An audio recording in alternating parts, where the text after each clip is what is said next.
কলকাতায় কি অঘটন ঘটিল, সেই ঘটনায় সারা বিশ্ব কাঁপিয়ে দিল। হাইরে পাষাণ মানুষ বুঝি আজও আছে এই দুনিয়ায়। ভূমি তার ঘটনা শুনলে কলজা পাইটা যায়। 18 জন মানুষ মিলে একলা তারে দর্শন কইরা যায়। একলা ঘরে শিকার হয়ে কান্দে হায়রে হায়। চিৎকার করে কান্না করলেও কান্না শোনার মতো কেহ নাই। হাতে পায়ে দড়ি দিয়া শক্ত করে বেঁধে, হায়রে মানুষ পাষাণ তোমরা এ কি করিলে। পাগল হইয়া চিৎকার করে তবু রেহাই দিলা না তারে। ডক্টরের রিপোর্ট মতো জানা যে গেল, শরীরেতে 113 টাকা মুরের চিহ্ন। মানুষ রূপে কুত্তা হইয়া দেখাইল তাদের চিহ্ন।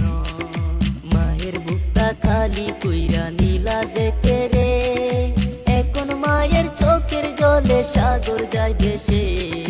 কেঁদে কেঁদে বলে মায়ে কি দুষ করেছিল আমার মেয়ে। ডক্টরের রিপোর্ট মতে আরো জানা গেল, 150 গ্রাম বীর্য নাকি আরো উদ্ধার হইল। আরো কি কি জানার বাকি আসেন সবাই মিলা একটু শুনি। গরিব ঘরের মেয়ে ছিল, বাবাই করতো দর্জি। অনেক কষ্ট করে তারে লেখাপড়া করাইছে। মায়ের মনে আশা ছিল আমার মেয়ে করবে ডাক্তারি। যেমন কইরা কাইরা নিলে জালিম তুমি প্রাণ। চোখ খুলিয়া দেখো জালিম তুমি মায়ের সন্তান।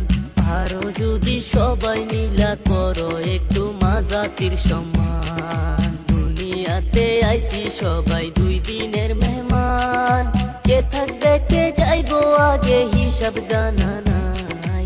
আসেন সবাই সময় থাকতে ভালো কিছু কাম কইরা যায়। এই মুহূর্তে খবর এলো একজন ধরা পড়লো, বাকি 17 জন আছে তাদের ক্ষমা নাই।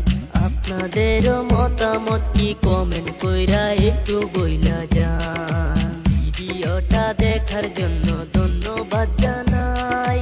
পারেন যদি শেয়ার কইরা সবাইকে জানান। আজকের মতো বিদায় নিলাম, দেখা হবে পরের ভিডিও ভাই। যেমন কইরা কাইরা নিলে জালিম তুমি প্রাণ। চোখ খুলিয়া দেখো জালিম তুমি মায়ের সন্তান।